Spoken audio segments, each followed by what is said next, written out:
Assalamualaikum warahmatullahi wabarakatuh. Nama saya Muhammad Ubaidillah yang akan menjelaskan presentasi yang berjudul Amaliyah Ibadah di Pondok Pesantren.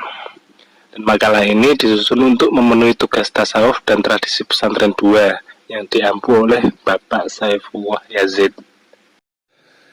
Yang pertama adalah pengertian amaliyah ibadah. Amaliyah secara bahasa dimaknai dengan proses atau pekerjaan yang berlangsung. Secara grammar, amaliyah merupakan suatu bentuk sifat dari kata amal. Kata ibadah menurut bahasa berarti taat, tunduk, merendah diri, dan menghambakan diri. Sedangkan menurut istilah, ibadah berarti penghambaan diri yang sepenuh-penuhnya untuk mencapai keridhaan Allah dan mengharap pahalanya di akhirat. Arti ibadah sendiri yakni proses penyembahan yang dilakukan oleh seorang hamba kepada Tuhannya, yang dilakukan dengan tunduk dan memasrahkan diri serendah-rendahnya, yang dilakukan secara ikhlas dan mematuhi tata cara yang ditentukan masing-masing agama.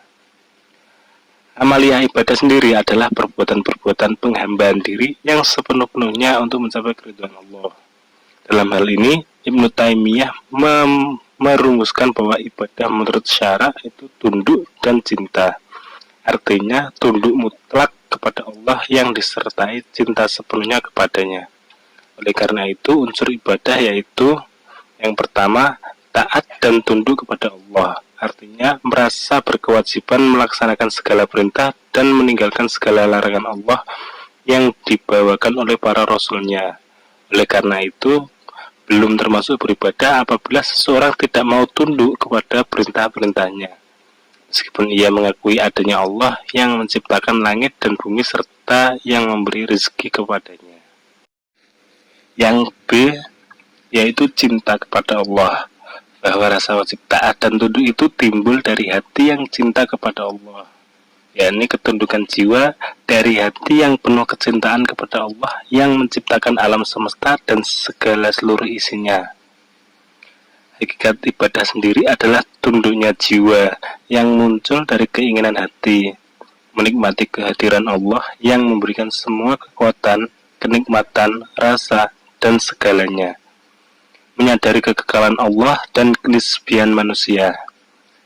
Hakikat ibadah itu sendiri sebenarnya adalah permenungan jiwa, penampakan jasmani yang bergerak mengikuti arah-arah ilahi, sebagaimana dijelaskan oleh syariat yang merupakan perwujudan keyakinan terhadap kegaiban Allah Subhanahu wa Ta'ala.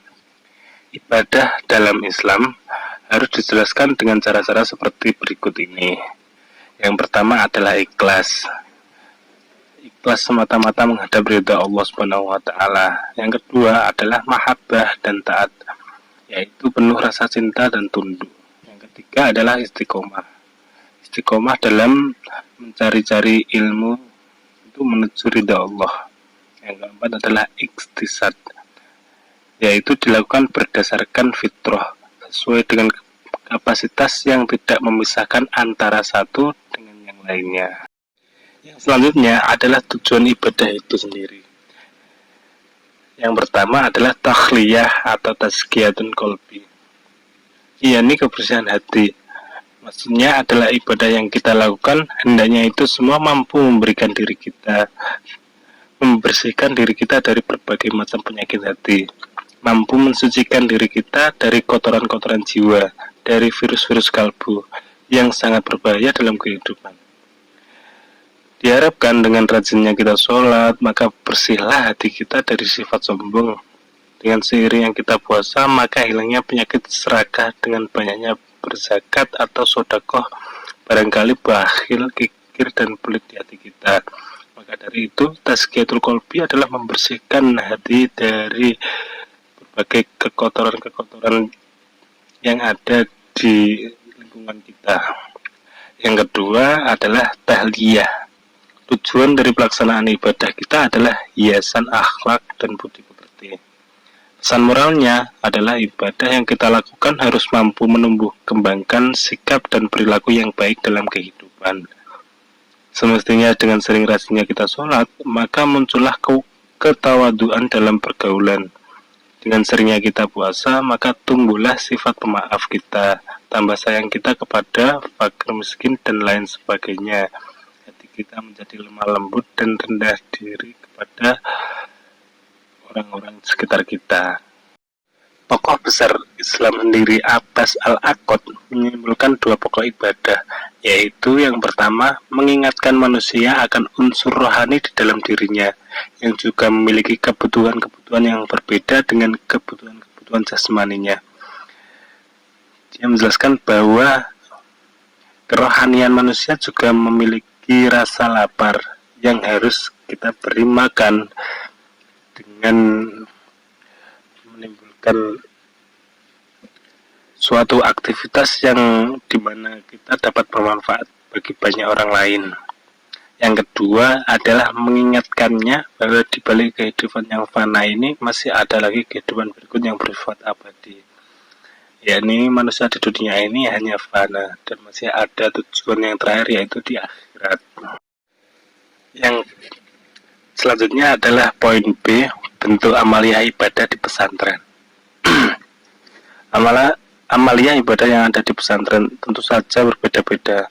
Contohnya amalia yang ada di Pondok Pesantren Salafiyah Kota Kediri. Di antaranya adalah ziarah makom, salat tasbih, dan pembacaan 1000 sholawat. Ziarah makom seperti halnya kegiatan ziarah makom pada umumnya. Pondok Pesantren Salafiyah Kota Kediri juga mengadakan ziarah makom dengan tujuan adalah makam para masyayikh dan zuriyah Pondok Pesantren Salafiyah Kota Kediri. Di antaranya adalah Kiai Haji Abu Bakar, Nyai Haji Abu Bakar, dan lain sebagainya. Sebagai agenda mingguan yang masuk dalam kalender pendidikan Pondok Pesantren Salafiyah Kota Kediri, mengadakan ziarah makam yang biasanya diselenggarakan setiap Kamis pagi, yaitu setelah selesai jamaah sholat subuh. Selanjutnya adalah poin ketiga, yaitu pembacaan 1000 sholawat. Bersolawat kepada Nabi Muhammad SAW merupakan suatu perintah agama bagi kaum mukmin. Juga merupakan salah satu ibadah yang ringan namun besar pahalanya yang didapatkan. Pondok Pesantren Salafiyah menjadikan sholawat sebagai kegiatan rutinan di setiap harinya. Pembacaan 1000 sholawat menjadi agenda kegiatan harian yang wajib diikuti semua santri baik putra maupun putri. Dalam pelaksanaannya, Pondok Pesantren Salafiyah mengadakan pembacaan sholawat setiap pagi, yaitu setelah selesai jamaah sholat subuh. Berbeda dengan sholawat yang biasa dilantunkan ketika menunggu jamaah sholat dalam majelis-majelis. Sholawat yang dimaksud adalah sholawat yang berlafazkan sallallahu alaihi Muhammad. Pembahasan selanjutnya adalah fungsi dan peranan amalia ibadah pada tiap-tiap pondok pesantren di Indonesia.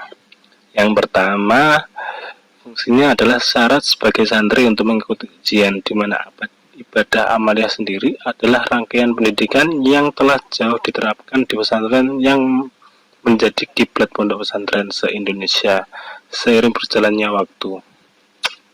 Pendidikan ini santri harus bisa memperbanyak doa-doa dan amalan ibadah sehingga demi tradisi ini berjalan. Kurikulum pendidikan pesantren pun memasukkan kegiatan ini sebagai syarat yang dicapai santri agar bisa mengikuti ujian, baik ujian tengah semester ataupun ujian semester.